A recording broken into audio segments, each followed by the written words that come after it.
I, Dr. T.H. Umadarajan, Department of English, feel honored to welcome you all in this induction program. First of all, I would like to extend my gratitude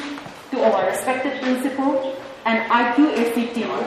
for organizing and making this function possible within a very short period of time. Taking this opportunity, I would like to welcome eminent personalities on the dais, namely social scientist Dr. Dhanavir Laishram. We are grateful for the valuable time that we get to share with. Thank you, sir. Next, I would like to welcome Dr. Sananandi Reddy, Head of Department, Geology. Next, I would like to welcome Dr. W. Binod Kumar, Head of Department, Chemistry. Next, I would like to welcome all the faculty members, IQAC team, and staff of this college. Again, it's my privilege to welcome all the students present here who have lost all the opportunity of going to college because of this great pandemic. It is because of you here we are making this function a grand success. Last of all, I would like to welcome media persons and all those whom I have failed to mention. With all your support and motivation, let's celebrate this event and help us make it a grand success. Thank you all.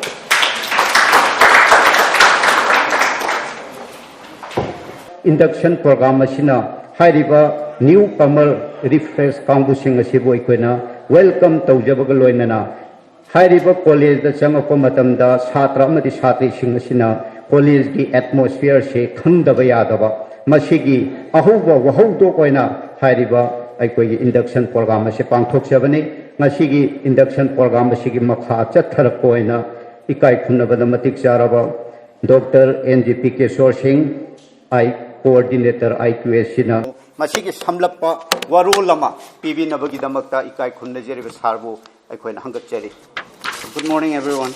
and also a very warm welcome to the first year batch of 2021 to pay my due respect to Sir Dr. Dhanavir Laishram for gracing the program with his presence. The learned personalities in the dais, I speak on behalf of the entire college and also on behalf of IQAC. And we are very excited to telling you what we have as a college to offer to you, and also very excited about getting to know you better. Before going into the content, let me first introduce myself to the new entrants. I am Dr. Ngasipam Pikeshwar Singh, Assistant Professor in Geography.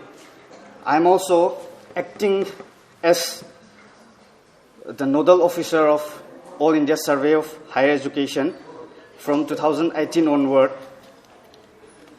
In addition to this,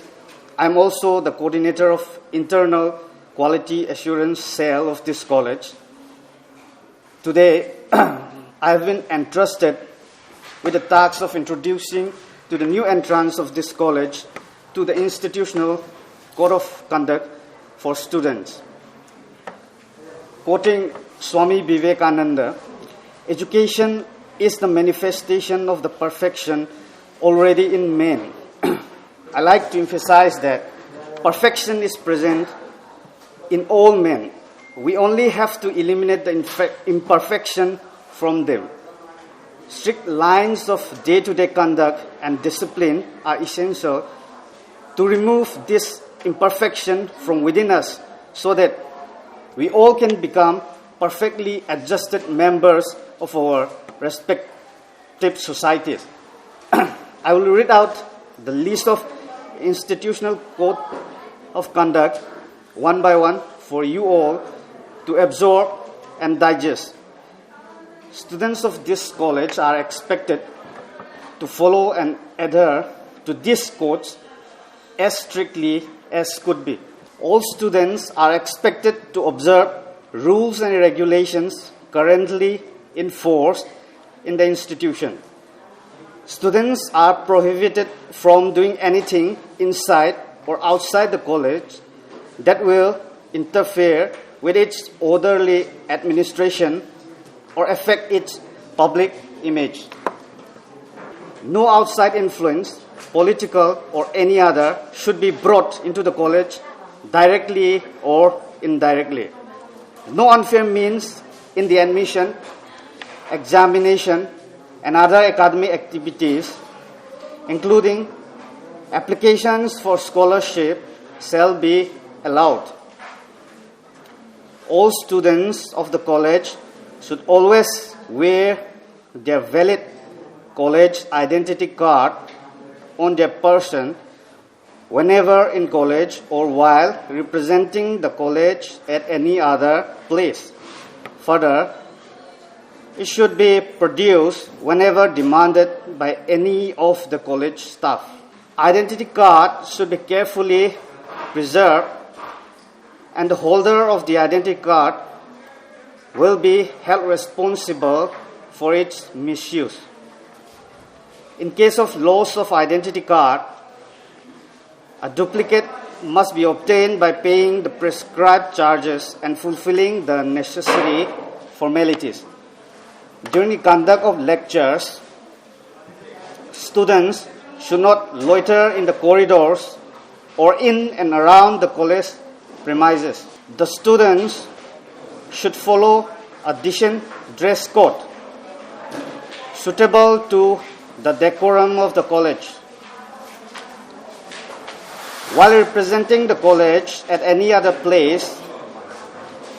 the student's behavior should not be detrimental to the image of the college. Who is persistently indisciplined or is repeatedly or willfully mischievous or guilty of malpractice in unauthorized alteration in the mark sheet, or who, in the opinion of the head of the institution, has a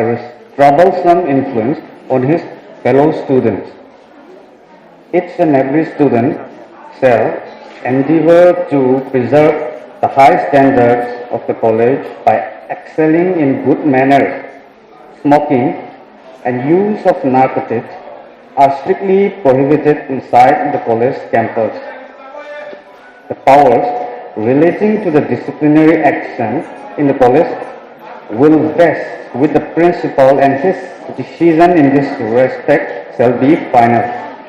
Anyone who violates the code of conduct will be severely dealt with. Parents of students are required to contact the mentor, head of the department, or the principal at least twice in a term to keep themselves apprised of their work, attendance, and progress. All decisions pertaining to grant of terms will be decided by an attendance committee consisting of the principal and senior members of the teaching staff. About examination. All courses offered in the college follow the ordinances, syllabus, and curriculum adopted by Manipur University. The examination system is under semester pattern. Internal assessment is an integral part of all courses from the academic session 2020-21 onwards. The assessment pattern is implemented as per guidelines received from the university time to time. In order to make the classroom experience vibrant, the teacher adopts innovative techniques for continuous internal evaluation of the learner. IQAC is an internal quality assessment CL hagne. NEP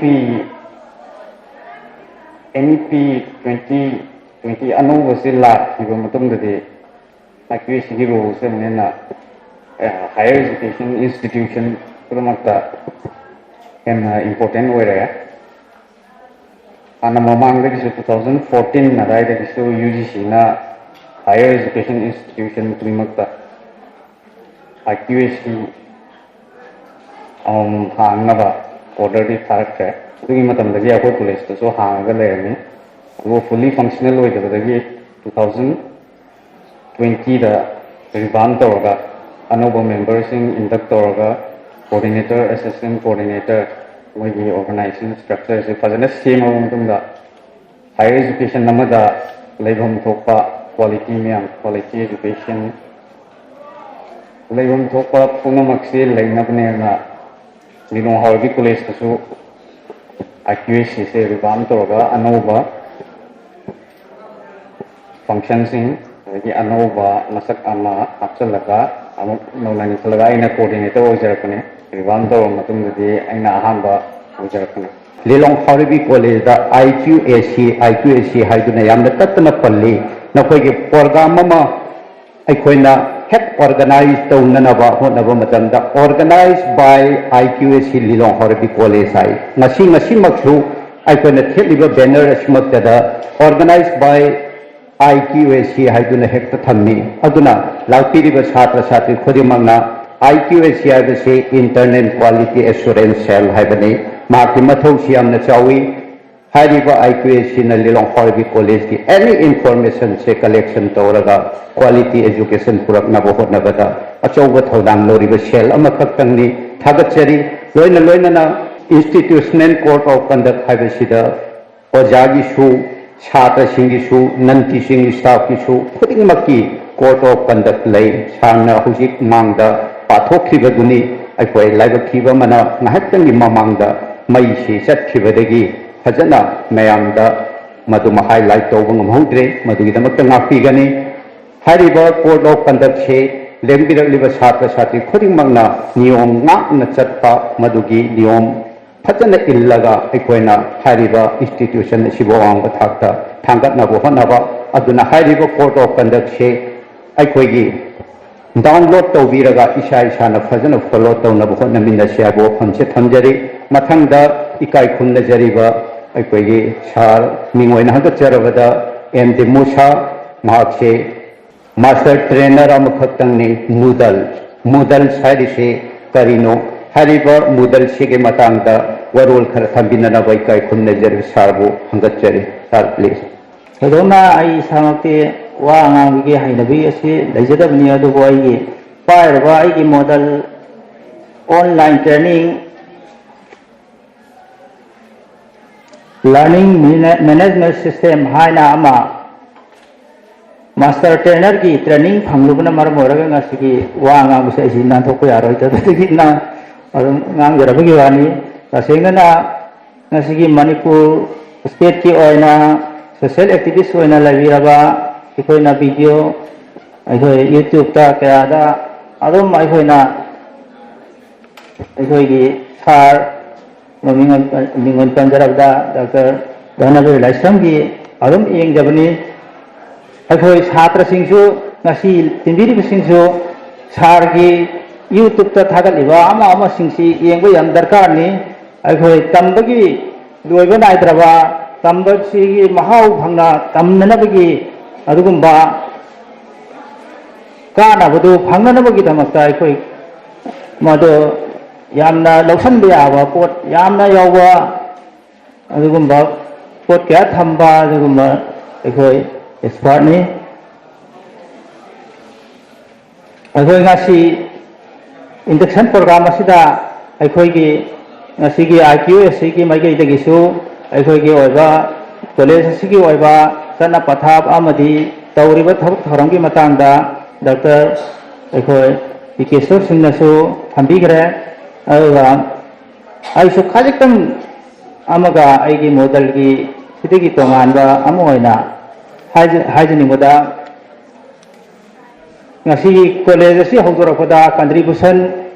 मयाम अमा तौखि अदुबु मदुगी मनंगदगी अखोइ अमा खतंग लखसरगा founder principal ओइबा MA वाहाब मसा Maksi मसिदा founder principal ओइबसी अखोइ मसी हाइदो को यादबा ओइबा दि ओइबनी अदुबु मागी मथौनागी Matang हारगदी college सि लैत्रिङैदा Lilong Hibi college हाइदना affiliation high अमा खक पाइबनेबो affiliation पाइरब मतुंग college का सासिकेन थिरागा लिलोंग अमदा साबने लिलोंग हौरैबी ने थोरेसि हौरैबी न फुसे हौरैबी याउख्रेबसि एप्लिकेशन हांदोखिदनाने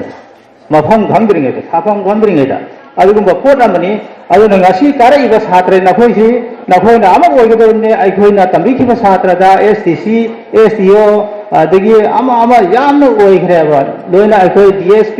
नि अदुनि ओजानि ngarang nahnwai ta tंबिखिबा मणिपुरी की ओजा सेकेंडरी दु ओइख्रे कॉलेज दु ओलियाउरि सिनसिंगबा अबो डिपार्टमेंट खुदिमकी असुमैना मागी खांगनब लोइना लेरंगनी आइना खांगबा खरादा आइना तंबिखिबा छात्र DSP ओइबा अमा अमासो दुम यावहरे अदुना नखोइना ngasi लाइबसे ngasi गिसे नखोइना टारगेट अमगा ओइना एम अमगा डेस्टिनेशन अमगा लोइना ना करी हैगदगे आइना लाखदुने बाइखोना पामजबनी हानसो लागंगनी हौजिसे लाखो यावंगनी लाखतबसे यावंगनी लाखतबसिंदो लाखियो एम यावियो अइखोइ एम यावद्रगदी मधु लमथुंगम खंगदना माखिगने अदुगा लमथुंगमदुगी मथक ngasi अइखोइना लारिक तंबा खक्त नतबा नखोइना पाबदा थेंगबा तोंगानबा लमगी मधुगी अतोप सब्जेक्ट क्या की ओइरगसु अइखोइ सब्जेक्ट सुनगी ओजासिंग लैरबा सिददी अइखोइ तांजा अमा लौरगा अइखोइ ओजा मयाम लाइबसे तोलब चाना बखकी लाखनते अइखोइ नखोइना हंगकपा पखुमदुगी हंगकपा वहंग अमा लाखुदुगी नुआइबदुनि अइखोइना फावरिदि ओजा मोइना तसेंगना अदना आइगे कैनोरमदा मोदलमदा संसन जराबदा को NCC की मॉडल से लर्निंग मैनेजमेंट सिस्टम नि मसीसी एग्जामिनेशन लो याय इंटरनल असेसमेंट लो यारे मसीसी अखोगी मणिपुर गवर्नमेंट सिना हंदकी पेंडेमिक सिगी मतुंगदा यामना तंगाई फदवा अखोई अमगा उनबा यादवा तांजा यामना ट्रेनिंग ओइबा अदुगुम्बा फिबम अमदा लेरा कांददा अखोई करी तौसिगिना थिरको कांदा मणिपुर गवर्नमेंट ना यामन फरबा अखोगी कनो लर्निंग मैनेजमेंट सिस्टम LMS हागा प्ले अखोगी ऑनलाइन लर्निंग प्लेटफॉर्म अमखक लखतिरगा अखोगी कॉलेज खतनतना मणिपुर की कॉलेज खुदिंगमकी ओइना अखोगी कॉलेज की ओइना वेबसाइट www.licm.online.in आई मोबाइल मांगेबदगी आई सुंगासी खतंग येंगे अदुदा आई तौबदो येंग मंगमक्त्रे सेंगना नंबर मांगेदना आई सुगे खरा लैरबदगी फरा अम ताखेदना अदो अमका सेंगलागा नखोगी मिंगसी चनबो लोइख्रे हौजिक अरोइबा अखोई फाइनेंस ओइबा अमा प्रिंसिपल ना इंगोद पिरकलानी हायर प्रिंसिपलशिप ना पिरकपदगी अखोई आइना अपलोड तौरानी एनी स्टूडेंट अमगी सब्जेक्ट अहुम लौबा मरी लौबा मरी दु खतमक उगनी नखोइना हारिबा ऑनलाइन प्लेटफॉर्म सिदा लिलोंग होइबी ऑनलाइन प्लेटफॉर्म हाइबा वेबसाइट असिदा चंगबदा नवन चंगदरिबा वेबसाइट तुगी ममिना www.liconline.in मसिदा चंगनी मसिगी सिदा चंगबा मतुंगा यूजर आईडी अमा पासवर्ड अमा ईमेल बेस तौबनी नसा नसा की ईमेल फंग्रबसिंगना मेसेज फंगनी इसा इसा की मोबाइल दगी अदना मोबाइल पाइरबा ngakani नखोय मोबाइल पाइरबा नखोयना ngasi फजा फजा बा आई गिसि हेन ngakto रंगनी नखोय पाइरिं फैदो आई गिसि या याद्रेबा अदो नखोय पाइरिसिंग दु कानाबा लौरसेबा कानाबा लौरसे अखोयना क्लास करिगुम्बा मिस तौखिबा यावरगसु हारिबा मॉडल की प्लेटफॉर्म से संगसल लगा इसा इसा की ओजाना तंबी खिबा सिंगदो अखोय थागल लगा लेगनेबा मसिगी मॉडल सिदा अखोयना अखोगी लाइव क्लास होबसु तौबी याय जूम दा तौखी हंदकी पेंडेमिक सिदगी मनुंगा अखोय जूम गूगल मीट नसिंगा जूम मीट गूगल मीटा लोयना पांथोखिबनी व्हाट्सएप की थ्रू दा तौखी अदो मददगी अमक्का मुदल लाइबसे हापचलकी आई मिंगसे तादवा थर्ड सेमिस्टर फिफ्थ सेमिस्टर दा ताबदी लोइन तारमनी कईगिनो हाबदा आइना आइगी खोंजेनदगी अमा कनो तौखिबनिना मुदलगी ओइबा कनो तौबनिना फर्स्ट सेमिस्टर चंगबो सिंदी थोदोना खंगमरो अदुगा सागोइनादि उनतबा अखोय थर्ड सेमिस्टर दा लेबा फिफ्थ सेमिस्टर दा लेबा अदो मुदलगी दो आइनानी चथगिबदो अदो हौजिकसु मुदल से हौजिक क्लास तौबो यारगसु अखोय ऑफलाइन दा तौरगसु ब्लेंडेड मोडता ऑनलाइन दा सु अदुमक यावगनी अदुम कानाबो फंगनी नखोगी सिलेबस फंगनी ओजासिंग दा हाकलकनी हारिबा नसागी अकाउंट दुदा नसागी अकाउंट दुदी आइना हांगदोरगानी नखोगी यूजर आईडी अमगा अदुगा अमना पासवर्ड अमगा मदु आइना अमक थादोरानी नखोई पुनमकी ओइना PDF फाइल अमदा ग्रुप की ओइना लोय थादोरानी मामागी लौरुबा सब्जेक्ट की मतुंगिना सुमैन तौरगा अखोई मसी एलार्ट ओइना लेबियो अमना WhatsApp ते नते ईमेल नि या मरु ओगिदोरसी ईमेल सिना ngasi aina upload tawkiba aigi email da hakibase akhoi hata manghan ba yadaba tongan ba mani WhatsApp te di mangkiba yai email da di mangoi email gi kana ba khangwe phai akhoi gi model sisu email da base tawa pot amani ga loina na akhoi ngasi oja sing su lai ngi si tanja si lau jaraga akhoi gi oja sing gi ba training du so ama let na ba akhoi oja principal da ai amak निसिंगा मंगानी तरानी सी मनुंदा तौथोगा अखोय मसिगी model सी मसी थादोकबा यादबा अमा ओइबनिना मदुगी अखोय training नहान येथोखिबा चाकौबना मरम ओरगा येथोखिबदु अमा हनना पांथोकसे हाबा मसी मसु थमजरगा मसिगी वांगा मुति बिदा लौजरे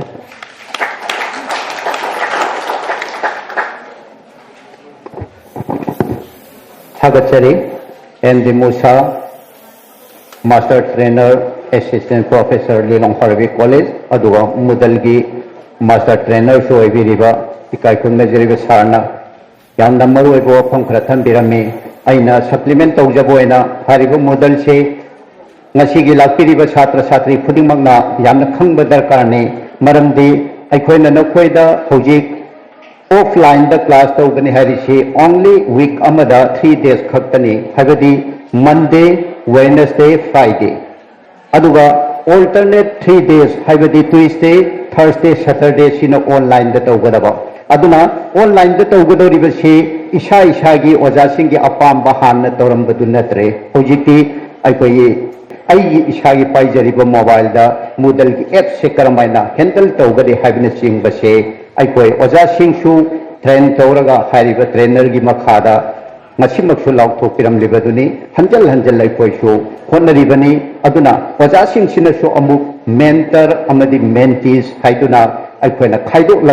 oja singsigina chhatra singse first semester gi chhatra se kaya thungi oja amada lairibo oja singsigi matungina chhatra chhatri singsi yenthokna gadoribani aduga magi thungiba saruk singduda amuk train tawgadoribani asmaina tawdana haribo Moodle apps ase aikoi Lilong Harvey College da yamna smoothly chatlaga online amadi offline blended mode class se fajana aikoi sound showing da pangthok nanabagi damakte honna jarapa adumba apps amakhaktangni sarbu thagatjare mathang asidi eminent personality aduga social scientist hoiriba sarna matam chana lengbirakuna ngasigi program asida yamna maruina ngasi aikoi chhatra chhatri sing asina college da just changlappadagi aikoi chhara siga interaction program pangthokuna ngasi maktadagi aikoi chhatra sing se class phajana attend tawbiba code of conduct phajana chatpa rule and regulation phajana inbiba mathang asidi ikai khumna jariba aikoi ngasi function asigi chief guest ki pham lang da lengsen biriba mingwaina hangat charabada Dr. Dhanavir Laisram eminent personality social scientist nasigi reaction program se pangthok nanabagi dokta mayam ahuba mahako ikai khunna utkoina amkang ahuba khuba macham tum khubiraga taram no oktabu loinana sir please ngasai dagi ojaji masungang pasida nuparom da satra tarek nupi da satra tara den ta de hoji sudum langise noina lang da bordi ai wanga ngoy I'm very serious. I na university da wazawa yang ada ko. I class it log di thong mo jeng ne. Ni di jangan de. Noi sidau pham ni somna mu chakhi somna mu thoi adigi berenda da mu kiru yeng da mu yauri kai what is going on? Biye ka do ni. Me chio thik no bane. Ai wam ha ge no da mu na taw CP3 gi chana gi ni. Kana go no wa nga ba isai bu sa ba Jagoi बुसारबा फना यामना थोकनिंगसु मा लोइदिबो थोकनो ngang tu kan thoko ke skai ti sanari ne pithribi gi oja jing noi da lai pai se paktak taksen manati noi di lai supa pa da bon mit mayam yong ngani oja jing di nungti gi pung baro pa lai yam na lengba lai yam na langba pamjaba mali mana nungsi bagi ngaksam da hukjage dana kuning kang ga khwa lai khan sadan lai mayam yenga फजन हेग लई परिंग पूरग लाखपद माइन college द कारई नि स्कूल लाई ने नोई ngaksom द हुके ना हुक द नंगी ngaksom दुना लई थोग लैरगा लैदु कमाय तौदोइनो हां प्लीज बी सीरियस को आई लामा दि टोक ने दि आई दी मोंग नमनी I don't like to give any water to the unthirsty होस्ट का सगोन इसिंग खवांग द इसिंग पिथकते बकेट अमा हैजल जुलु वंदगिनेबा खौबो खोराबा पुखरी खोंबान थीरगा लोइना इसिंग फंगनाबो हनबने अदुदा इने इसिंग बातिल न पीबदुदि हम थवाई तान थकिनी दनगा अदुना प्लीज लांगदबी लांगु लांगाबा इथुए असिंग ने हाइजि अदुगा याम नुंगाय ngasi je noigi freshers ki ko yam ahanba college de lakun mini yam nuai bani college se ko कमायन नुंगाय कॉलेज की चैनल लॉन्चर लोइन इनबा ओजाजिंगी यम साथीना लॉयल्टी लेबा ओजाजिंग हाइबियम इनबा लाइब्रेरी द मतम चाना चंगबा निंती ये अनो अनो को खंगप मयाम दु सुम सुम खंगप कांदा खंगपने now I am in the world आई हुजिक पृथ्वी द लेबा होरे नुंगाय बने आई दि नोय ngasi नोय मयाम उबद को यम नुसिरम बनेबा नोय मयाम लांगबदु खुदौ संग कोन when I was in college di yana na ka bu ning sing up da when no mi amadum mutu thuai re ana class da sungai ozana lai kan tai anim na sai wai sa le ne amana mobile swai to dei to le ni tang bu put ka dei pang gi ne ba sidi kop ta gi mari chathar ko pot amani da na ba ada intervene to da loi mang gi ne disorder boy ne ba sing sai gi ko dok kan dak te yaw ni khanggadam to dum mang zuba wari sa dem ta noi di khangde khoi di tumba yadre noi ki khanmada oza kai khumjaba oza ni mak ai mo biran kumar ndi oza sanan di kai khumjari nan teaching staff unna mo su kai khumjari ka yamuna ta ko ai kenom hage नोइदा ngasi mirol aikoina sinayong kadaba manipur je ngasi khamda koi tumba ya de oja de bu hui wa dum nungti wa gang ko pache chalis kai gi noise yong ko pum baba nabul turen imphal turen irin turen kongbu turen pum baba noida sinayong de ni pupat patla lok tak pat Lukthara Kebulamja. That is the floating island in the world. Pithibhi to kwaidagi ataw ba ithanna ngawna riba thumhi yawdaba lokta pat kana hainarize amana luktore amana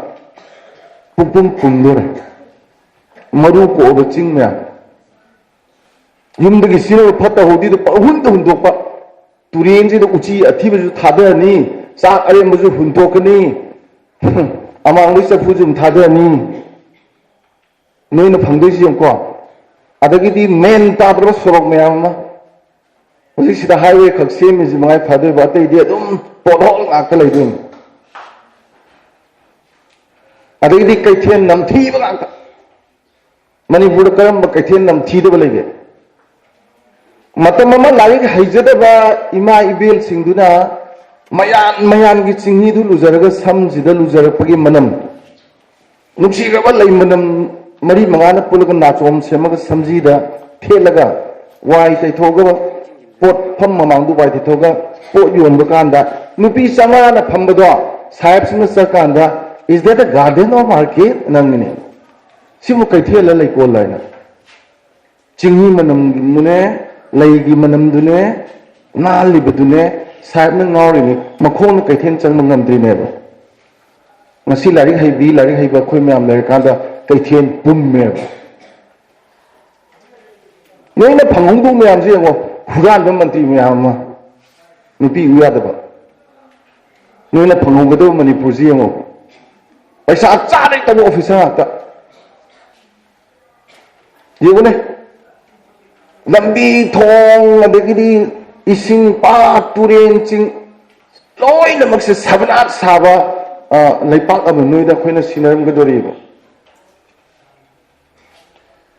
adunga sigi miro noi ba khoina khan gada bune ba ya maru no oja oi ba khoina man ni oja aise prithvi da oja koi digi bevhar to bulam sing se yam sathi na saw khre ba lari hai bada maming lai bulam mayam du yengo Singapore yengo Japan yengo Canada yengo prithvi ki maming chali myam je China Japan loi yengu ne ta oja ji kamai to ye France to ne oja oiradi he can occupy a very good chair in the dock of the court except the teachers no one can occupy this oja na tana France ki apex court ki dock ta chokki thar pham je kanam pham ya who are the VIPs in America USA da VIP kana wa president na te that is teacher and the scientist USA da VIP hai di oja ni ko Japan da not a single teachers can be arrested in Japan without the permission of the government sarkar ya ya pam tu yaw na Japan da ne oja am ta police na phawe what is happening in South Korea ji maming nyam lai ko education da moi gi oja jing je Delhi gi union government gi minister ma gi phange facilities dai mane hena phange ba German da any country of the world quality chakot lamji da tolo quality wang phang se oja ne kai gi no they are human engineer sigi college na te ba this is the factory sigi factories gi manung da mi sabe engineer noina hain doctor engineer police officer IS officer tokan da mi me ama mai makutagi tholok do ne stay sar gi do ne mi sari bo za duna net ning ba mong da met pa shaning mong da sem ba da ya da di nang di kai mi we da ga aduna don't blame to your teachers don't blame to your parents everything that is up to you nang na kutalay ne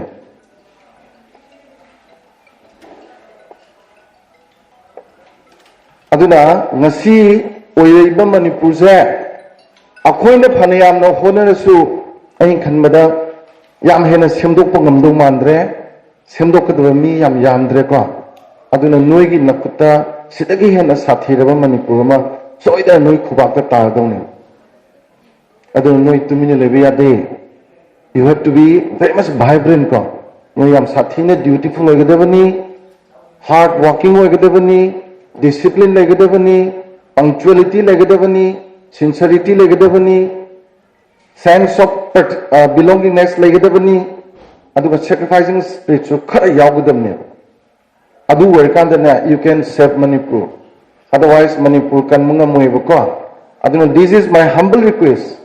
aina no da haijaning is lari taseng na tambata dina phajana tamna ba tawseba from today's onwards promise magaloina na ko promise magaloina na ngasi digi like tamji aduga like tambadu su ai no da hining bese applied education natana na hojiki laiba 21st century is the kana buju pangai ko applied education nang na khangiba idea do aina ojana mang ba yamunta class phajana yaw haise noi na khangda bagi wani idea mana ina kundu yari ne idea ma yolaga nang millionaire wo yare idea mana nang na punsi je pora mi wo gibi yare ne adu oja ji nang ba idea chabun ngang ne noi chahi kun muksi tara ga kaim to ro do ne noi ma som nang nga som loi thok ki do ne ai gi punsi gi ahong bulai se kari bu na te ba oja nang ngang ba nang diti khabar du ga pa ba like ta ga pa ba na te pahari ki isai dunun isai yam khakna magi nangi napal gi thoraba tingkhangna kanthatam laba igi thamoi dum taw ma haido aramba khangbada aramba kawraba khawgang batana khawrama koklaba yo noi to isina sare AC thajalaga ingal lanunga inge heater thajalaga nunga sa lame sa salaga sum nunga khorange sing chasa taksala phaba adudi kai di khangane ge ma haido dunati nangna khawrangi do phangdadana aramba do phangdadana khawrang baduna khawgang naraktana khawrang ba kokhi bhabne. That means you have to go beyond the general whatever the practice in your society ko khunai ma da sanari ba long chat to tonari ba poto mayam na pamnari ba to adugi wangada beyond that angtang la you have na. If you belongs to that group, you know, nang na adugi kangu tu la dina nang na pol pa na haraw na kadang na nang na popong phabalite nang na pola ba imai pa nang na ba lai su hiram draba hiram gudi mangta imung so ma ba madu nang na phangba experience to you can't get it from the books like this you phangwa kanam phangwa anna sadana na kai har kane imai pa na nang na pom badi ai ai di nang nu siro har kane imai pa nang na pom bi ai imai pa lari hem de bi ai ai di lari hairaga sini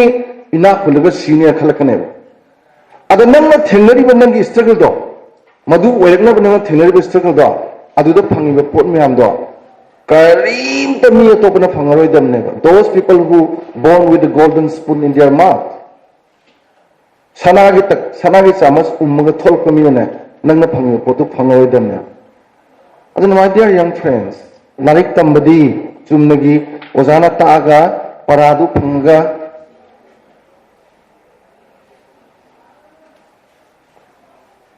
tora nung wanga da tora to ko ni goi asing reason I'm very serious ko aduna hojiki se lai tambadi ai lai ta wa jan lai ta adu para phare parikha tore si lai tamne punsidi parikha na hani parana kone nang na sa se yourself say institution of never college of never university of never isa se nang na sa se nang para me am lai never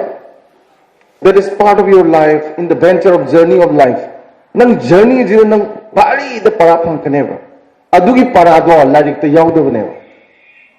adugi para do dia maru oi gre madu loina bak nang na thabak ona sum pang thorap ne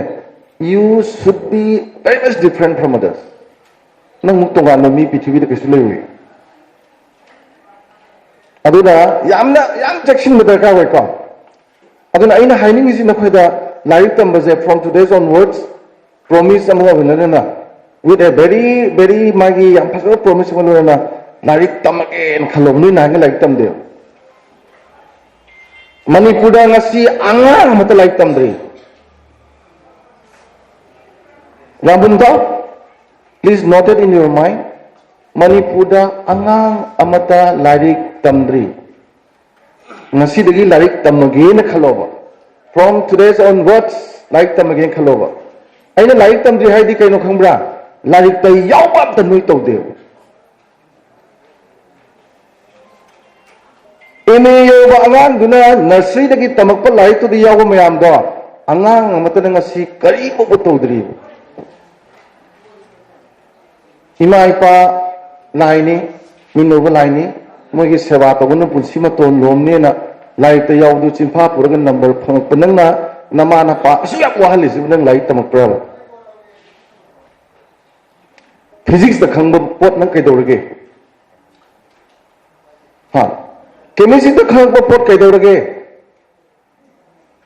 Chinese numbi masa ma ya poram to uya de purika kai sang dei ko te anguri buk sangi Nuina khali sidi kembo nataba Simpapurani memory da khang ponte arikhade ithoni mark फंगनी अद mark याम fungi हरावनी दाव यादना अने Singapore को मैं found दे थोक इथोमगा position ले पेगा club ma'am कौखल पैसा पे लेगा हुई फूगदब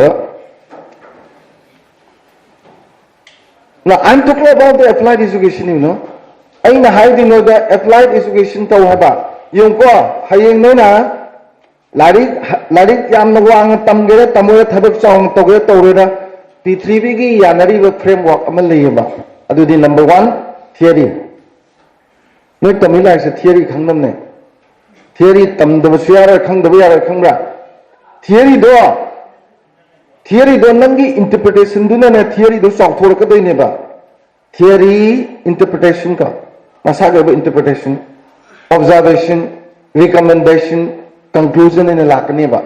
Sigi framework si dang nang ba iba, larik iba, thesis iba. Si framework si loi to ni adu ne academic way hai na ris. Theory do khangda nang kamay na nang interpretation to do no. Interpretation nang tawdana nang kamay recommend tawdano recommendation na ise si tawdi si pharak pa yai na pidoini kalang raba ado theory du Singapore bodu di kharabu phari mo note tawga mo parikha ga madu di woire roiba IS nangi UPSC ge koina chiyeng ba kan da ke doi khangba 60 marks pire answer mada akhoi ni yengi di angang duna mai theories na kamai e interpretation dana ma kamai irami observation na kamai tawi recommendation na kamai tawi conclusion na kamai tawi na yenga pulap na mangsi taru manga nipan ahum ani gai tawga yankhai ni thoi phange na pi bai wa ne ba out of 60 do the theory loi islamani luram da da nangi interpretation du program ha pa mani conclusion ha po ha toy dok thamjalame page time toy mark तरा का फंग तो कनी और मा high नी पैसा साहब जानी में हमसे आई पेज ट्राइंग टू इरमिन ने सी वो खंगरी ने बखुई में हमसे theory interpretation observation recommendation conclusion सी के फ्रेमवर्क सी कॉवी अपने अदूर दी नंग ना थियरी दु खंग दे कमाइना नंग इंटरप्रिटेशन तो कदोई नो नंगी इंटरप्रिटेशन दुजु मयाम न ngang ba sakwa ngasai ba jaji न ngang gi myaam ai bok taw de na ai bok phajan taw we satro ga listening skill le de ga do de no listening skill is ke mo na te ne paisa loksali ni ne bank ta mi ne ai ngasai ngang gi pamuri mi no da se paisa lok thoi ni mi na ngang ba tai ji na ai ju bank ta paisa ta mi ni ai na ngang ji pi thoi ni an yam ngang ta di yam loksan ta ba yam pa ta ba yam thi ta ba min ngam yam ta ta ba adu listening skill leitraga di karido sat oi doino learning skill leitraba listening skill leitraba kedo doino aduna noi doina thamning je socialize to business the high se socialization is kyam sathi ge da munata ta ta yam yawi noi hina de yam munata please ta ta yam yawi bo ji shudun ko socialization is a kind of thing. University की वजह में RIMS की direct professor में doctor professor में P में अनी दुना Poco अंगांग दो था मंगा तुर का फार को चप्पल में बतेन पांग का फार को दो अरे यूं में आमर तो थमुगा उमंग में तो अरे सही तरह मही मंगा ले चलूगा अंगांग दो यूं मोल ले मने लफोई का सार ना यूं दोनों ओ ऐसा उधर को उरी इधर यान दने को हाँ ताजान तो इधर अदु दी इसन इसल सुमी ने पी दो दुनी माय ममागा मपागा दुना यामना नुसीना कोई बदे एरोप्लेन मसाना तोंगा पाय पदे एरोप्लेन दु काय दना मुइनी सिरे अंगांग दुने हिंगे मतम जिदा चिंपांजी ने एप तुना माय मचा कायने की वे कपल दा अंगांग कपल ताबदी माने योखरे मिन ताजान दु योंगरे ताजान becomes the air सी सोशलाइजेशन कवे योंगमा अंगांग दु सोशलाइज तो बदे योंगोली ने नोई मसेन जो योंग ओइना सोशलाइज तो नरदिना नोई लोई योंग वने नकुत मोबाइल पाइजे बवानी फिरोना नान सेर लिपस्टिक तैबे वानी मनुंग दुदी योंग ने नोई लोई योंग ने कहीं योग मैम सोशलाइज तौनबने अखोगी लेगा को ऑफिसर याम कुपना येंगदीको मागी मथक थंग मसक्तु नतबा मनुंगी मसक्तु येंगदी याम नुआम येंगबा फुकाउ सपनेन फावने साइकिल हुआंबदो खमा फुबी दनबा मा साइकिल दु योंग फंगे लिसिंग अमा चनी मंगाय लिसिंग अमा मंगाय मंत्री दुना अयु यहावदगी माय दरबार दो हांगतोगा सु थाब लिसिंग अनि चपी मपुम दम दम हापचली दुदी कनामत नोंगती येंग पोंते साइकिल हुआंबदु मान हिन साथी मिने हां अदुन करी हाय मणिपुर क्वाइदगी हेन थबक फजन तोबा रिपब्लिक डे नुमित अवार्ड का पक्की द पीगदबसे कनानो दी येनबी ने आइने हां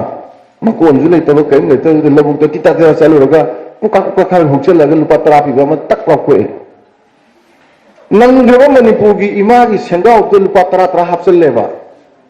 मंत्री मयाम ऑफिसर मयाम खुदोम सुम चाव सिरगा सेंगाव अममदु लौसौ तो मपुन लौथोपनेबा अदी येनबीदो न मनाफियम थोथोजा अइदी येनबी उरगा त सलाम कोछन नोइन मणिपुर कनबने नोय खोगी स्टेटस से येनबी की मखाद लेग्रबने असेंग मने हाइसे असेंग मने हाइसे अदुना अइना थमजनिंगबदा अइगोंदा सोशलाइज तौ हादी सोशलाइजेशन नाइजे याम चावग्रब एरिया मनी हेनोने एमे तंगबदा खंगनी आई यूनिवर्सिटी ओजा होय कांदा लाइक फबा हाइबा तारे ओजा मयाम जनी याम लून तौबीदना यूनिवर्सिटी कुइन लेतना बाइदना याम लून तौबीदना अइगोंदा लहन सब्जेक्ट से political economy अदगी political socialisation अदगी the Greek ancient political thought, public administration, I want to go alone. I like darkness. And I was asking that she doesn't want to go alone. They want to color her. Talk no part of party with the tea in here. I think they need. I don't know, and I can't get it. All this, no one the life problem will be put me under. Cambo native, none matic sound line, silly name. Nang nagapol ay basi like di paran ha adagi larik ka paningai te larik leite base ti lai paran iman abdi huai ra pakhat na pa basi mi mga tung le log ha ne na ada ai yum de leibo de sayang pa kada foreign pa kada hangchi pa kada swa pa wa dum lawi am phomni ko imai pa mong cha da ba ha am nam na ho ko siam phomni ada aina ji haining it socialization ji. It is a process in which culture should be maintained and changed. But the change should be very positive, not negative at all. Yam sambada. Habidi nui masenje masigi culture ma maintain dowa. Nilong Horibi College la dikidoni. Gate sang pare lang ba right? Berenda le biate class manung da phamgani ओजाना ताक class फजन लौनी अदुग दरकार लेबा मतमदा library सटकनी अदगी फी अदु दु set पे यादे दा तो यादे अदु तो यादे ना छै मसगी मागी रूल्स सम लेदो कोड मागी कोड कंडक्ट में रूल सम लेदना अदुगी दु फगने इंदा ngamjarage ai लाइक तमदी गाइदो खनगदौनेबा so long as अदु नंग हेक नाक तुम सलिङै ने नंग कैदोगी यंगो नुपी लसाबिना ना याम केसर लगा फिरोम जाजा ना सेलगा दुंती होंगदना क्लास का यावदा साइदा हिगत लगा लेरगा खंगनब नुपादो था तरु फारो नंग युम दम हला दम लाइक तमेगे टेलीफोन तो कौथोग मोटर मनिंग दाप ngaite चलगा मै ममली तो रेस्टोरेंट सागा थकदा ngaite पामी नुपादो नंग याम लु नंग खलिदो अफब नती नंग मांगदो नुदी अदुबो खंगजदियो नुबी मचाना पंगबजी क्याबो पंगेदा नो नांदी निमिताबो थबक सुजरगा येनग लोइजदना खबरगा योंदना कॉलेज काबगदा चालाउ चा लौग गुमदना ममा नुबी सेवा तौदना मपागा सेवा तौदना मरा मोन बिए तंबा ngang अदु मोइले साबि हम हाइनैने क्रेक चुरमनि डायरेक्टर की मचाना पत्रक खर साबदो ꯑꯗꯨꯗꯅ ꯃꯣꯏ ꯃꯌꯥꯝ ꯇꯥꯟꯅꯗꯣꯏꯕ ꯑꯩ ꯁꯥꯏꯕꯤ ꯂꯧꯖꯒꯦꯅ ꯑꯁ ꯑꯗꯨꯒꯨꯝꯕ ꯑꯉꯥꯡꯗꯨꯒꯤ ꯑꯣꯏ ꯊꯪꯕ ꯀꯥꯔꯗꯒ ꯐꯝꯕ ꯐꯪꯖꯔꯗꯤ ꯄꯣꯛꯄꯒꯤ ꯃꯍꯩ ꯌꯥꯜꯂꯦ ꯑꯗꯩ ꯈꯔ ꯈꯪꯅꯔꯝꯃꯅꯤ ꯑꯗꯩ ꯃꯤꯉꯣꯟꯗ ꯍꯥꯏꯗꯣꯛꯄ ꯌꯥꯗꯗꯅ ꯏꯃꯨꯡꯗ ꯈꯔ ꯂꯣꯠꯂꯒ ꯗꯥꯛꯇꯔꯗꯒ ꯈꯔ ꯆꯦꯟꯊꯣꯛ ꯆꯦꯟꯁꯤꯟ ꯇꯧꯅꯔꯒ ꯋꯥ ꯂꯩꯕ ꯂꯩꯁꯥꯕꯤ ꯃꯌꯥꯝ ꯌꯥꯎꯔꯅꯤ ꯑꯗꯩꯗꯤ ꯏꯟꯈꯠꯂꯛꯄꯗ ꯑꯗꯨꯝ ꯃꯍꯤꯡ ꯐꯖꯅ ꯀꯥꯔꯅꯤ मसी पुनसीद थेंगनबा साइगी परीक्षादो पाराओइना खंगो पोतो खोय हंजन हंजन तौ लेने कइगिनोदा नोय प्रिपरेशन तौद्रीबा आई ngasi mahi tamage ऐसे प्रिपरेशन तौदे तौजेबको सोशलाइज तौनो नोय मसिन सोशलाइज तौबदा आइना हाइनिंगबसे इमानबा पुल्लगा वरी सा मतमदा कइदोंगदसु कानदब वरी सागनो प्लीज हाँ अदुना अदु हाय अदान अदु तोई माना nga मोबाइल पुंग बारो तोएबा आइजु होगलुबा गाय तोबु नतबा अदुना नोंद करी काना दोरिगे लारिकी वरी सानो मरिगेनो नोय नमानबा कुन कुंथा दुना इंटरेक्शन तोबु मतमदा नंगना खंगदबा खंगबा याय माना खंगमदबदु नंगना खममबा याय होजिकान ऑर्गेनिक इंटेलेक्चुअल है आई कछु याम खंगपोंते आई सुमिगोंदी भारी द पाइने भारी तारने अदो अदमाइना तोंगान मयाम जिन पुनसिलकांदा अपुनबदु आइना लक्षिलकांदा ऑर्गेनिक इंटेलेक्चुअल की ऑर्गेनिक नॉलेज मयाम दु खंगकांदा हक्सांग की ऑर्गन बॉडी जे अमम तम पांसिलक अदमाइना आइना मपुंग फाबदुने ब लाइक तंबगी मरुइबा मागी कनसे गोल सेटिंग द कोना गोल यौरेना खलिसे अदो नोय सोशलाइज तौनो फिरोन सेटपा चाबा नानबा लुबा लोइनमक्से आइदी याम नानकनिंगेको याम नानकनिंगी beauty is sense of perfection Japanese की को अखोइदी अंगांगुदी अपना ना लाखने दुगा कादिया मोले बरेंदा सु मोली लंबी सु मोले कगिनो नोय नोंत सेंगदे जापानीज अंगांग लोइनमक्से कॉलेज स्टैंडर्ड सु हेक लापगा आहान बमोगी थबक से स्कूल सेंगबा हेक लापगा अदु मुई स्कूल जे बरेंदा जे लैने फाय लेप यानी टॉयलेट सेंगनी वजागा लोनना मो वजाजिन क्याम सिन्ने सादा सेंगले दबु सारन सायगदो सेंगबो तन्ने मोय चायदम अखोने सुम सेंगबा मोयने सुम सखायबा अदुनि हुजि तौनरिजिना को नालो यामना प्लीज को फादर अमतंग नालो मसासु नालो कासु नालो नोय याम सेंगदोकबसु याय केनो आइदी याम कन्ना खलेनि कॉलेज गुमदना से वीकली गुम सेंगसु याना कोइ थाने लाइक तंगबदो सहाय तंगमनिदा थांसे निमिदा तौद्रा थांसे उनि तौद्रा जाति फो पोदे दो इन एवरी सैटरडे कोइ सेंगे इन एवरी सैटरडे अदना सरकार ने कई मुग यंग बिरतु स्कूल जिंजे सिट ना लेवल लाइसंग दौनगो नसा याम नालू अदगदी याम लांगनो प्लीज को अदुग याइंगे दि मोबाइल से लाइक तंब लापदा स्विच ऑफ तोरगा हापसलु लाइक पाव तब स्विच ऑफ तो नतगदी साइड थमगदी ट्रिंग हागदी येंगी को मोबाइल की करी करी येंग बखोनिंग बलेसु मागी मतम खरा सिंदो आइना खंजबदा छात्र चामगी मनुंग 10% गुंबदी गूगल चंगगा कई येंग यावी को 90% दी अननेसेसरी द पाइ बनातनेबा बॉयफ्रेंड गर्लफ्रेंड वाली साबगी मेसेज येंबगी कानादम याम थागलक येंबगी तागलेब पृथ्वी नकुत पायबसिदा लोबुम खंदने कानंद्री दिस वंडरफुल को अदो सिगो मैम जिंजी नखोट नसादा सोशलाइज तौनो हाइबनिदा सगी कल्चर में मेंटेन तो मोबा मतुंग लाकदबा अंगांगी कल्चर जे सोराता नुपी ना पुंग फने सेटकनी इनफी इन्ने जदुम इल चलिसनि छि दुम चथबा पोदने कल्चर सिदी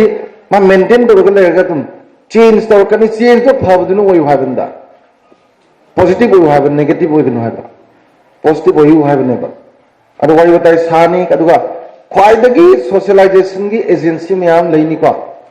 पेरेंट्स लेनी अदगी हौजिल लेरिबा खैगी इंफॉर्मेशन टेक्नोलॉजी की इंफॉर्मेशन में आम जे पार्ट पार्ट अमनी अदुगा एजुकेशनल इंस्टीट्यूशन जिना क्वाइटि मरुगा पार्ट अमने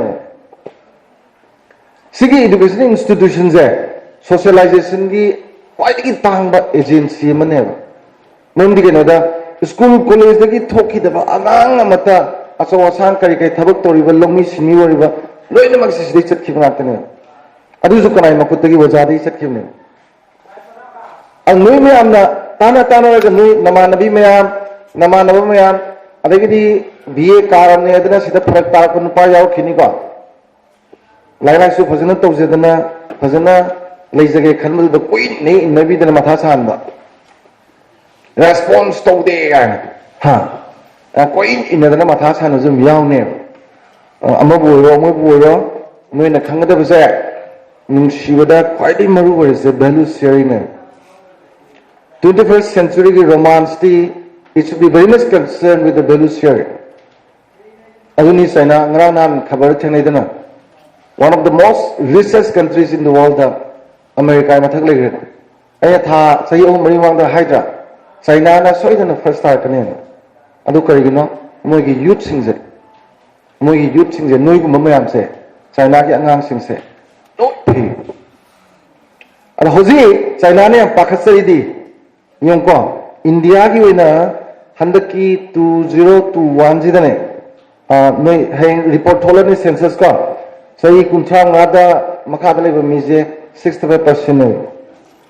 अदुगने सही कुमंगाई मकाले बसे सिना 50% ने अदुगा सही 10 to 19 एजेस से इंडिया दले इज 226 मिलियन ने अदुमसे पृथ्वी की सु चाइना की वगैरह यूरोप अमेरिका वगैरह एजिंग ले रही बा मुझे ना या मांगे बा ना कमाई मांगे जापान दा only 47% और सी सेकेंड इंडिया की को अदुगा चाइना याद रहे 40% यूरोप से 40% अमेरिका यूरोप अमेरिका को अदुना इंडिया दा दिने हौजिक से यक लावा हेक्टर एनर्जेटिक वगैरह नहा से 160 मिलियन न्यूनेस अदु पृथ्वी की मिलोई न एवुजी इंडिया के दौर कदगे अदुना यंग इंडिया गाइस हाइज नोई मैम लेबगिनी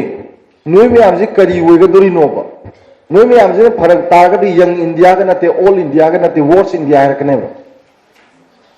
गन नगरजा अदुना इन खनबदा नंग नोइना कॉलेज का मतम दंग साइ ओजाजिंग ताकपि गरे मागी गाइड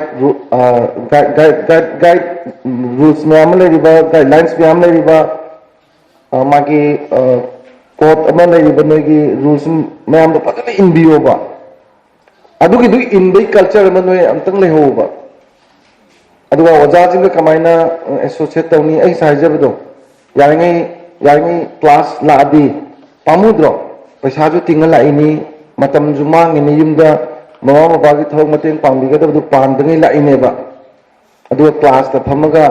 ओजाना ngang मुन्ना तारगा स्माइल लेरगा हौरेन हेक सखिबगा फी होंदोबा कायना खल्लगा हा मोबाइल दे मोंदा पाव पीरबा अदई गाड़ी मनिंदा नपगा हाइदराबा गाय खल्लगा लेबंदी कानरोय फजन ताबा अदुगा यारिङै युमदा याम फजबा तोंगान पेपरसिंग नोटबुक चौबत नालो थमो अदुगा साइ ngangai म्याम दु लोइ इथोपतम याम ति कानवने अदुना इबगी इंग्लिश इंप्रूव सु तोरकनी कावजु कावरोय अदुगी पोतु लेरकान होरेन नंग लाइक पाबदे अमुक हेन काननी याम मुन्ना तारादी अखोइनगा लाइक तमिंगदा इबसे ओजाना पीब लेक्चर दु चाना इजान प्रोफेसर राजन जे इंटरनेशनल पॉलिटिक्स ताकु मंगकपनी नो माने एरिया में स्वाइन लेना है इन येंगनबा अमा नन येंगजान अदुगा हाइकोन नो स्वाइन नुति सिनुरेन एवा स्वाइन सिन्दुदि केनो अदा मा हाय अस तल्ले द फजन ताते यारोय काइजन हदि दैट मींस नुइन तोबो याबस याम लेयबको अदुगा मतम महनगनु दुम चटखो युम योंगनबको अदुगा याय कोयो नो थाबो पैसाय पाखंनि मतम निगा This is the era for use. Maybe romantic repair ki matamsu that is a natural law, but it should be regulated very carefully. Apa sih regulate to? Saya ulang tha amada amu unaba. Ya ada na. To kada kan de. Like पाएंगे disturb नाइटे तौर class यागदौद कौथोग कोईसीग है नुपा तीनों नुपी तीनों दरकार होदेगन life कई दरकार होदे हयें partner होकान खाई मरु से वैल्यू शेयरिंग नंग वैल्यूज मैम नी शेयरिंग तौगदौनी पर्सनैलिटी डेवलप तौमीनगदबने तब जाती कई कानदेको अना वाफम से थमजरगा नोद ngसाई लाइक तंब ngसीदगी हौरसी हाइदो एप्लाई तौसेब नोन खंब आइडिया लाइक फंगो मैमदो एप्लाई तौसेब एप्लाई तौर चखीसेब एप्लाइड एजुकेशन वहनसेब नंग खंगीब आइडिया थबक याम नुंगाइबम लैये वांगुदा तसेंग थोखिबने क्लास 6 तंब आंगांग मागी लौसीदको लौसी ममा मपागना फौ संगबसे उसे नापसे याम वाबजाने अखोगी तिनगा यालगा थौरीगा गांग सिंगगा याम तौबा अदै चाबम थबम खंदंगै सुम तौबको अदा आंगांग क्लास 6 तंबसिना हायबा नोइनीना अदियाम वाना उसे संग खोप तौदु एमोदा नान हायद्रो असी अखोई लोई खंगिनिने उसे कमत ला लोइदे सिदे आई तानबिगिने ममा पाना नंग याव तानबिगे हायसिनी नते नंगजु माजु युम चलो युमदा दुम लेदोइनी आइजु युमदा लेदोइनी उसेंदु तोंगिसि अस मोइमा तौ मोइ बुगोगा अंगांगदा आई तौबिगे अंगांगसिना खोगी मतम अमदा खोगी वीडियो की सोना रील अमा लेमदाय अदु मयामदो सिनेमा येंग लगा हुंदोक लेदना अदुगिदो पारना माना लोयनमक्से खुल्लुरगा पारेंग तिंथोयदना अदुगा येंगदौजे पागन तोगा मागी लौरा अमसे संगमनी सिदा पोस्ट 10 पामु योंगा क्रॉस अरंग मयामदो जिकी रील सटकांदा नुंसि सिलकान स्माइल लेंग उसे मुक तोंगदेबा ममदि मुइ लाइक तो यावरिबा उसेक से अरंग जम कीना अन पाइरि उसेक मयामदिना अदुगी स्वान लेंथोक नंजिन नुंसिना सिफा तौबजिदा उसे मुक तोंगद्र थंगलब लोबुक तोंगद्रे अन मा पाना खंगेबा अस क्लास 6 तमी माना सी ओन खंगदी हयें एमए तमदी कमदौनी that is because of the application apply to opinion natra akhoi di apply chuk tong do ba khoi ngang sing amdi yeng bi ne myam noina sa ju khallo ba noina khangnai ba gyan myam du karam ba kan da kai da sinage ba gyan myam sinage ba sai di lang do ha aduna apply when see wari batai sanaba लोइनबा नंगी socialise तौबदो यामोंग तान तौबियु अदुगा school की college की लेरिबा मागी rules and regulation फजनगा ओ अदगी लेरिबा कोड्स में आम जिंति इंति जने इल्लु अदुगा साइजो हाइबिगेना फेगी नूडल्स अंडरस्टैंड तौमरमदे कोविड की मनुंगिना नोइ नमु क्याम थौ साजदेगेदा कोविड की असुक यामना तमथीरबा मतमसिदा मार्क्स उक्तन लाप नोइ क्याम यामियो नोदी थेंगरे मैरोय हंदक आइगी इमानबा नुसिबा ताराग निथोय मुसिगी को आई अयामन हॉस्पिटल चलवे अदो मधुगी मरक्ता ओजा नपी मियावे आइना पाइदगी नुसिबा जा नपी मगा मा सिगी बजदे खांग मंगमबे मागी मचाजु सिबु माजु सिबु को अदो इमो नोय खंगदि तोयनेबा सी नार अदिने हॉस्पिटल दने नना त कनाम चंगरो हाइनिंग मंगांग मैमदो ऑक्सीजन मास्क उपसलग लेनी कई हाइनमो लाई खुरमदोनी फरकद्रा फरओइदोनी सुम हेजलकदोनी अदगिदि आईसीयू दे पुसलानी खुचा लोय पुनग्रनी ऑक्सीजन मास्क हापनी खुचा पुनग्रनी आई खंकनी ओ सी उपसलदे सीदो जाला हायना लिक यावब्रा लिक लौथोख्रे खुदोब यावब्रा खुदोब लौथोख्रे लई यावब्रा लई लौथोख्रे मरी मतादा पीग्रे नांगैदि खरा फै लिक लई खुजी पिरकु निमितुदा खंगेबा मा हिंगरवेस वामत ngangidrabne message tharakpusu leigidre ngangbuju tawdre akoinasu urudre yenggesu yadre sirena puthore loi kupsangre poloi busu khoi yaudre sanjeng thonda dum poloi gre mei tha ko matam da live from meaning zu telephone tok jara ke hare sora su mi ta kun kha la ga tawre sini covid asida section la roi ko aidana pakang lei pesai mi ajin mask amat upi jang isa manipur da covid na ba matam da 100 China ke dumaina SOP nga am ngabu covid lei gadra ne China di hawi lang ni jara sabdo mi atai lam jing tak atana in terms of la ya ka na moi dana nil zalin that is because of discipline possession of discipline whatever the order given by the government though they follow this akoi di kya tongde aduna ai isa kanjana ba ma super social distancing leba khucha ham to poisibu tawinge di covid ai de punsi gi paro je khang na ba tawdraga ai pahan jari ba ina ai bo nung sidraba nangna kana bu no nung sibdo je mama na pa ga to kho nang bo nung sidraba nangna kana bu no nung sido je aduna aina khanjabada yamna fazana socialize toke haibagi idea do lebiu laisi yam pau nu kesuko nomagi nogi college standard sida thawai yauna ayukta pungani gumba paba nundang wairang gumba pungama paba nundang pungani gumba paba uti pung manga khaksum palo ra sana sana gana atai matam du ya matam thabak to we ko mai pai mateng pangu yum kai tanan leina ko hono lai su kam thokna lai to pung mu palo ga am sangdana pamu kesu pharo ada any thabak ne toksinba imai mateng pangbra pai mateng pangbra aduga horen pungama ni pangu lai mu ta pabi ai ko adumai tabaga lai fazana pasi ala mani mateng fazana pangsi noyama leiraga adumaina ahanjing na nokse badu phangalu sigise kaimbung natti aina haise this is the part of the life skill ka masi khoina ngana ri life skill haise handa covid manung da life skills yam game to buya bane manipur gi parents na su life skill gu maji sukan khanda ba laik ta khalle ba angang laik tamdri laik te na maru ba life skill do fazana tam yo buya ba matam ne bandak ado to hodre hai tare ne life skill di yam na maru se madi ate monate phigi self discipline ji ma fazana leine self discipline hai di self discipline ji manung je yam jaw khe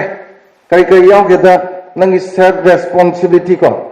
adagi self decision making leini adugo self confidence leini adagi di time management lakani adai na sahaba listening skill gado learning skill gado no learning skill kham rozi listening skills kham roba vi tam doi dai je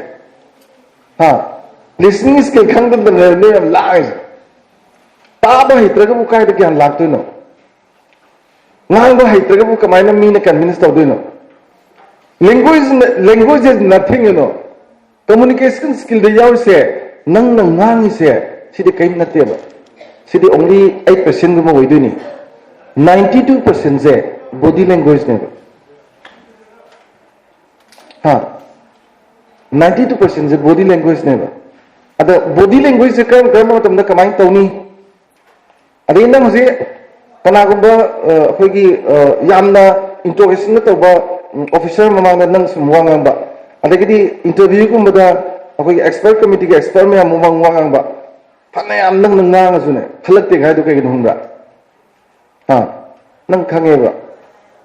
nang ngang ba du di nang ji kana no khangwe ba nang gi body da loi pi ba ai ji am soli ai ji inferiority complex lei ai nang khumdu lala su ne khalai gai do misang sang na te ba lan bi ke no hangni khangbu ngam do adu mai body language di yang kalli ba mi se yang kalli ba mi tinar pagi makun yawi adagidi yam sathi na management haibagi makun yauri decision bhaja bhaja lo bagi alternative choice yeng ba haibagi makun yauri to yengai ne bukna ada ngang ba sak bajida communication skills adu me am lo yaw duine ba ado nang communication skill create to na hona bi ai adagidi zikil listening skill to bi ai learning skill leina ba hona bi ai ko learning skill later listening later communication skill later the personality to try to develop down how you can develop your personality ko adu me amdo an to jagada ne satra hai je larik ki wana te ba sumai na pham ba ga kana ga buni kano sida pham ba yaw na sai da bai de le we in u da program ma tharamani mo larik to ri lao ga gari maning na napche ge ga chak ta tai sa thola ga ko ani bu thora ni ari mo pe samang na ani chau min ga tar ga ti tapsna ga siu thoi siu cha roi pung phom ma chakhan phami ne du da ka dong na no di khang je ko chang na ye mu dam ni ko pung na ma de dum pham me ko pung ma he na pham ja ai dei ge sa tra ga yaw ma di koi dan ta na yeng jan koi dan ta na da thabak le su ma tung in na da lap lap dum gari kha ma dum le jan no ma khudum pi na ba aduna adumaina leisi aduga aina khanjabada yam maruina ne ngasai gi tawgadaru myam dum ngamnana bagi damakta nangi personality do develop toknaba akhagi kaigumba khara thamjaraga loisinge sigi yam marui munna taw akhoina yam tamda singjang do yam tam singjang gumba u yatap ya ba khulai se lumju saw igan yam pan nei dana ko aidi singjang na trega ni yam wai ba yang ba padri paba pisat pikpa ble ni ga na i wai dana wa bi no ba singjang dei ble nen bisa tan ne singjang na koi ka ko ya ba hon de ko singjang pa sa koi ko ya pote ba u yang ba do ni ble ma sa dum di koi na nan kai da ha koi bu ka le di pa kun tra am ble su dum bisa tan ya ba ne nang na sa dum lum de sau de pai pi gan kem khalu nu bet oi tho khwai bo bet oi ji ai dana ko aduga oza sing no de larik ta ise ya bun taw ya ma zo ha ge bo oza sing no de larik ta ise uzi na kana ga ne mai khet maru je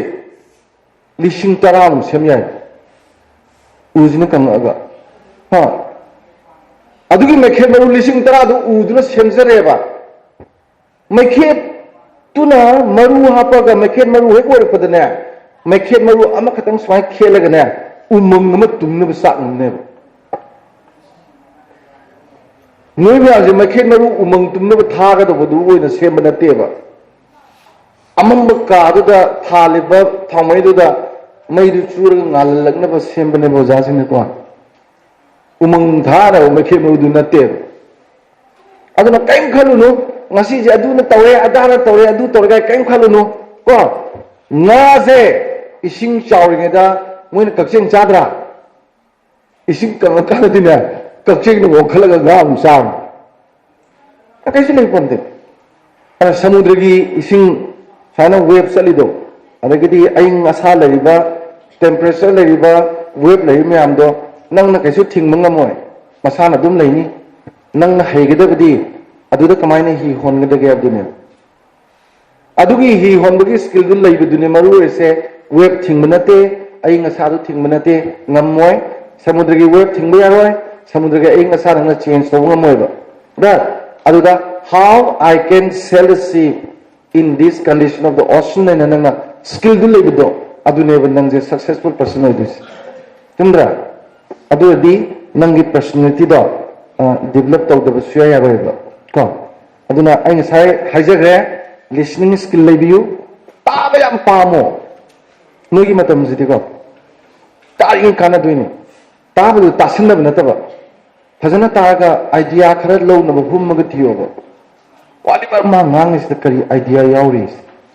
some idea khara no mo gi phanga ba ko some information khara no mo gi phanga ba numi chong man de yam phangni ko idea amana inak punba ya bane ba aina youtube ta thambal gi chamana ji manipur da sembakanani pithri gi oina yam tang na pamna potni laina tara mari mangai mathak ta phain har budagi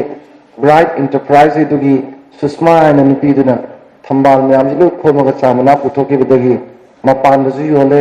decade na 50 lakhs in a year lising ya khai lakh ya khai na tan ngame in a year ado idea mata natra idea amam na yam ina khunbiya kheba oza sinna adai akoi bidnoina listening to kanda idea me am phang na bhono ba अदुगी idea में हमने पैसा तानबगी नतबदा पुंसी जुंगाइरे हयंग yum पानबगी जुंगाइरे अंगांग लेबगी जुंगाइरे आइगे profession की जुंगाइरे तोय कानब pot में हम पिरकनेबा अदु काय दे लेदुनो when you be the best listener nang listener ore kanda listening skill do listening capacity se pasan leyo listening ta wona tam loi khangeba ngang ba midugi mamit mun na yengaga ngang ba do pajana lawga taba ama adai mitti yengi yenga wakal na khallaga ama swing dan leiba ama ton ton dan ka adubu listening skill leitringai di nang mi woni skon khaluno nang listening skill later mi woni khaluno ade communication skill lairo in sahai ko body language is very important ga thailand sa lo je thailand ki bangkok ta kana english khanga moy body language sa tan ha sak sak ani ha ade yes in chang hani cha ani pu thoni ade kya ta ye ni ta pe body language is me mai ni kino मैं फुंदुम नहीं मिगनो मोम थो दो या मैं Hingis दी भाई दनु आइना Y बोली इस दी मोय अदो बॉडी लैंग्वेज फजना खंबा अदगिदी वाई फजा फजा सिनबा याम हैबा को अखोय मणिपुर दो जी याम नुवाय तबसी नोय की थाक से दी खरौ फरिये नोय की मतुंग तारकदी मैते रोड अमता खंगदे वा पा जिंसिना ngang सिंसि लाइफ स्किल तंबिबे नोता हे होबगे ए ने एप्पल बी ने बॉलिंग तबदगी को अंगांगै अखोय अंगांसिंग जिसे इंग्लिश नत्र केम खंगदे संडे हाइद्राबा 10 हाइद्राबा 9 हाइद्राबा अमता खंगदे मैते रोड अमता खंगदे असिगी मोयन मोयगी सही जेंग यो कांदना मैते रोड मयाम खंगो इंदोम सा खय हायनो खंगद्रे अदगी इतई जि कइनो खंगद्रे अंगांग जि पुरा बेरा दिगो जे मसिगी थाक्सिदा सोशलाइज तोरगा खैना मा पा जों याम लेमनरी ngori ana maiti ron su manipuri lon phajak abun lon je manipur lon nu lei phajab lei tam ni ko hay noi ahal wa kha kan nu si ya nam tik khabal lam ji da ma kai bi tariet ka lei dina prithvi gi lam amata lei ngam de ni paradise lost paradise regain ga no western gi ko da mahabharata ga man lei do ko sa sayon tariet ka lei dina ha sayon tariet du su से अखोगी पारगा का अमत पानरा marrow या भाई होय बि लाइ पुरेंबा वांदिंग थुंदिंग हैबा सात पचनु सिलेबा हावबु कोनु गाय तबदो कदें थांग जब तुनु liaison लेंबी खमथुबि ना रोबनि सिगा जम पारम हैरो आइदि नै मणिपुरी लोबो यादे हंदा कोविड त लैगि रेगे मा अमुको याम नुवाते जिपिदा मणिपुरी लोबनेबा आइना मासी मागी PhD से खमनु in the literature of the world ने PhD तवन के तव अदुगा अदुगी थेसिस से आई ब्रिटेन दा मगी लिटरेरी सोसाइटी पाहन के तव नोबेल प्राइज थंबे आई खमनु कैरेक्टर से बारे इबे इंग्लिश तो खमनु बनु भी पृथ्वी द लेतम लेसाबी इंखलपगी मसागी अखोगी मागी मियोय मितो सुजरपगी फजरबदुबोबा नाक्षब ngam moirang da saba kige da lamja hai nintra kanam lai tam ni ma ge ada moirang ge khamba hai bu pa si yok thak na ba mai khuba mun da pisilaga khamba thu bi gi keno la ku ga ba sigum ba literature da nupi amata pichibi da sok time thing no pa da depict to di ko pa na I ro di ko tok tawal lai ke ma aduga aduna thesis ke worga PhD ju phang ba aduga my global literature ki keno da to kan da as like to in terms of million 15-20 million ga yola di billionaire da moy ra ko ma si am to dinge to da ai na ma sem je ba hai bangang se hojiki literature ga jim pa da na ko ni ai ti wari utai sa da na I bi kamam si am ba je ba ndu ga di handa ke si he da ma si ya wa yam sigre kondak se aduna my dear young friends ka nangi hujiki skill myam du ko bigenu adu maroina listening ka learning skill communication skill loi laina bo hono khang daga so khang da hangu nong padu so khoida telephone tor pi ai undang wari phasa sabi ai ka even एंगोंदे तवई telephone दे फरक ताबो यावे दुम याम romantic रिवेयर फरक ताबो का से याम तवख्रे ngang je yam nuai ba delhi gi anga ma tore ma je kaksin de gini sahi manga mu khang je bani ma je ojik se union public service commission pe kha tha ga coaching yaw hai anu pi de numi humi mai ni su ye to na je ne sum hai bas ja ai yam wa re ta kamai to ga I phagada ge like su paning re yum da su pau je hai ba de ima su kape mama ka zupa ko phang jan ma ton de ko ga la ka cham hai jan pa kap bon hai ai pun si da thabal chong ba yaw te nu pi gi makut pa te ma ta de ni si de ma ni mo to ji ga kap ba je ma ka ta ba ina pu wai sa du phag re abi wai sa du di pal lo no de ko ri nu pi du su telephone number ina lo re abi di kari we ma ga da nu pi se class 11 karak da phara ga no mu le u re ba phadok na ga le ne अगर नुपी सिना हाइदोके खलगा हाइदोक ngam sum leba अगर नुपा de sum phagalak bus ma sum nuai ta seng ga ngonda ai ma mot pase pirudra ga ma khanje ba duni da अगर नुपी du so nang kai da moli no na seng doe नुपा du su nung sir di no mo che lu ke su na te haina re moi ni ya na gre hayang tholak puda free da ma le ke zan number kya sai hangi ai nung si bagi kaina bu taksin bagi tang free ni na 42 sai hai ni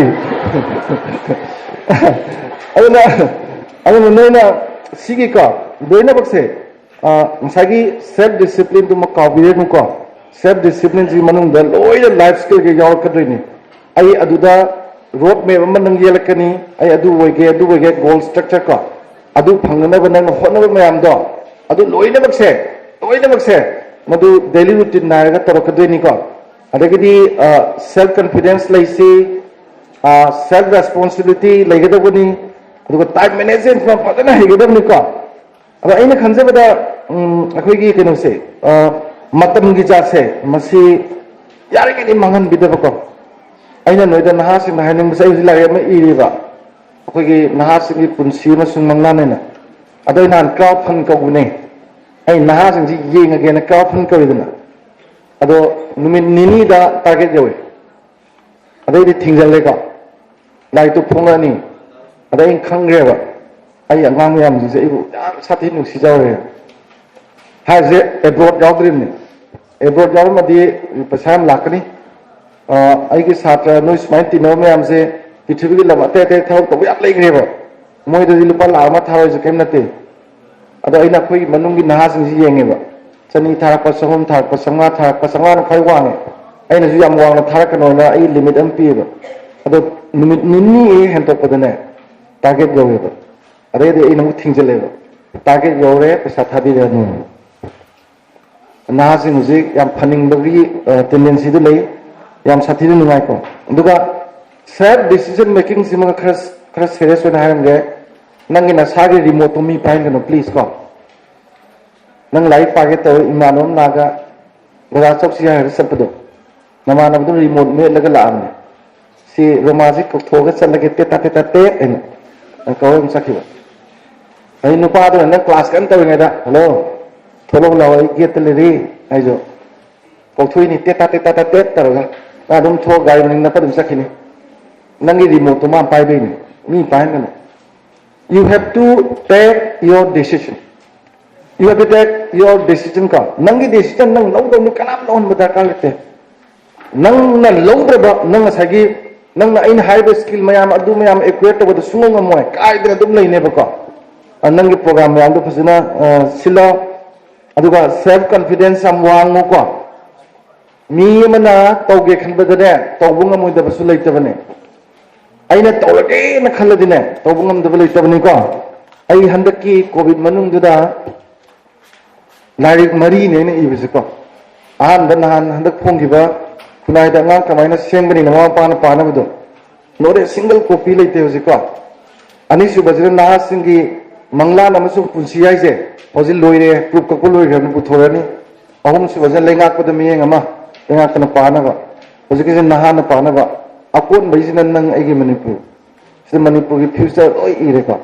aina masam iningi se atai na taba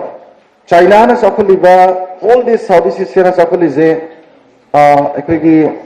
the art of war na sunjugi lai amale si prithvi lon kunchanga da translate tawga Europe America oi pabi ni sinabini Gujarat ju Hindi da translate tawga lai hujik lai se ka Manipur gi di khoi angang sing damak ta khoi na kai bu ibidri ngasi baw do ka lai ai pati mayam leiba sabi sanau thawal phaba ing hairang leirang latani inoi se ka angang sing ji future takpa angang sing civil lambi ta ga magi personalities develop tawna ba lai 21st century gi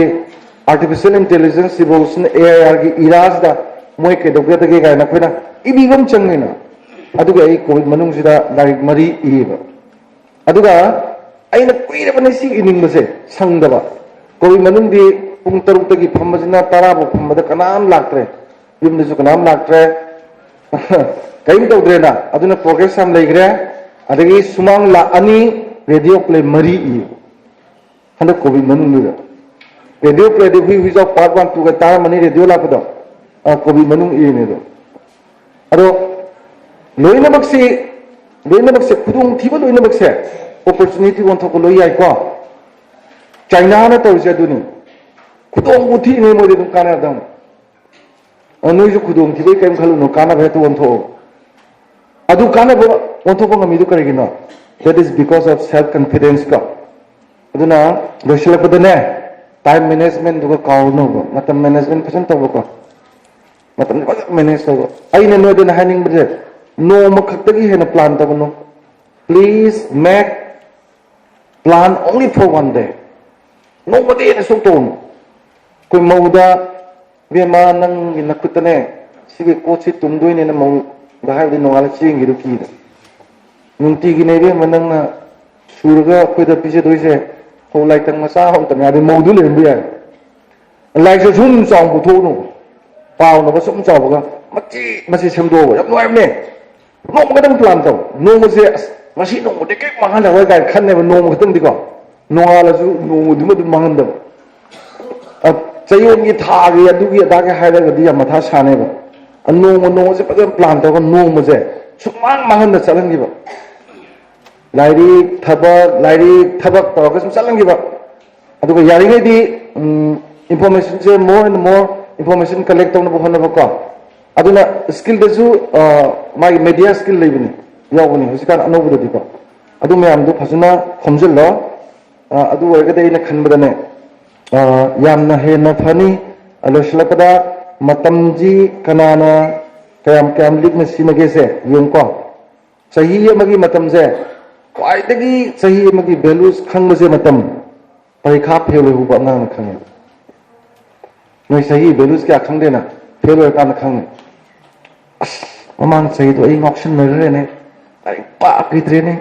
paramadiko na sahi si mo khang ne sahi ki values moi da khang ne ba ada ani se bada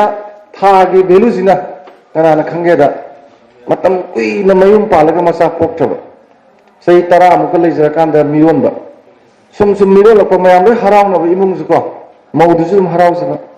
tha ni pan su ko da ang ze le sat khaba mispress to ba tha ma pa su ma di hing de ni ko ada mama jin ka pa ngai te hai ne tam tang chon da biram di tam tang chon da biram di sa si oi da ne na tha gi values ma da na khang ne aduga chayong gi values na kana na khang ge da weekly magazine pu to ko mi do editor do ada mamang se do pu tho da bse mamang se do da dum to le ne ba ma da khang ne values ka aduga no ma gi values na kana na khangi फासी तो गदर मीना खंगे आई जेलेंग ने दना चेला बा हयें त्रामाथोय मखाय the नंग फासी तो नि हयें गी त्रामाथोय बंखाय बो सिंग सिदा गिया सिगी नो मजिदा एमोन द लेबो वैल्यू सिदी उनसिदा क्वाइटि तांगबा that is the precious day in my life उनसिदा क्वाइटि तांग होय दोनि मसिदा माना खलो गदबा वाखन तो गदबा इवन मेन द पाव फाउनर दि माना पेन गदो पोट मयामा नोंगदो अचोकी मति मरु होय गेबा नोंगद को माना नोंगसिगी इंपोर्टेंस खंगदो अदुमु अतेना खंगमंग मरु को अदुगा पुन्नमगी वैल्यू जिना कनाना खंगेदा ट्रेन मिस तो बिना खंगेबा फ्लाइट क्या मिस तौर ट्रेन क्या मिस तौर आई दिल्ली अनीरक सूर फनंगना लापरे लंबी ट्रैफिक तो दिल्ली न चिन्मनी हेक यौरपगा स्टेशन ट्रेन दी चटख्रेने ट्रेन चखदे मो लेबम होंगनोतेबा टिकेट की मो सिंदोंगनोतेबा पर जंजानेबा अदा अस पुंगमतंग खना लामदिको पुंगमतंग खना लामदिको हाइनेबा ट्रेन मिस तो बदन खंगनेबा पुंगमगी वैल्यू से को अदुगा मिनिट अमगी वैल्यू से कनाना खंगेदा एक्सीडेंट थोको मिना खंगे पास लेथुमदी पास मार चार थौजलकबदा अइना चार थौमदी गा मिनिट अमगी वारी नखो अस मरत तौमदी सिउदनि गा आई सोइदनि गाड़ी कोपोइदनि गा मिनिट अमगी खन लेने मारगो अरे सेकेंड अमगी वैल्यू सिना कनाना खंगेदा ओलंपिक ता 100 मीटर रेस चेंबर न सप्ताहदो सेकेंड दाउ मोइदि some fraction of the second है नहीं सेकेंड दु चेंबर फास्ट आ है सेकेंड दु चेंबर न सप्ताह सेकेंड अमदु दा इना लेंजम दि स्टार्ट इंजन अमदि फास्ट आ दमेना सेकेंड द खल लेने मा ता हाई बचही था चयोन नुमित पुंग सेकेंड मिनट सेकेंड दो पुला si punjal lagan na matam mas ngarang do masi sulak lawai ko it never backs again in your life ko masai tu ko lawai no masi mangan masu ade matam mangan masu ade number 1 ani su bada punsi siga hana su pokte matung da su poe do handa position lore ko aduna aina poi ba punsi sida I have to do something is officer ओदरसु पुकी बदन तवरगा कांग्रेस योपदा कांग्रेस मनुंग diamond यावबा culture तवरी येबुई सात्रा अहुम मरि पुल्लगा गाइदो दिस वंडरफुल इजराइल तवरी के कांग्रेस पुकी रे योगा इना तत्ताय खुनबा लई ने केदो तवदगे याम यागे केन something different अदुना पुंसी Sidi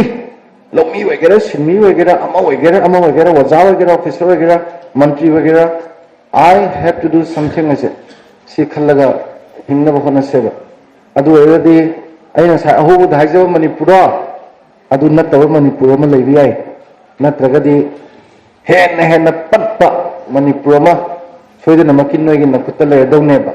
Adu noi ka haina sexual ba. Thank you very much. Aidi si orga su anum sakhre ko. Zaman mau biar ada ayat atau program lagi ni nak. Thank you very much.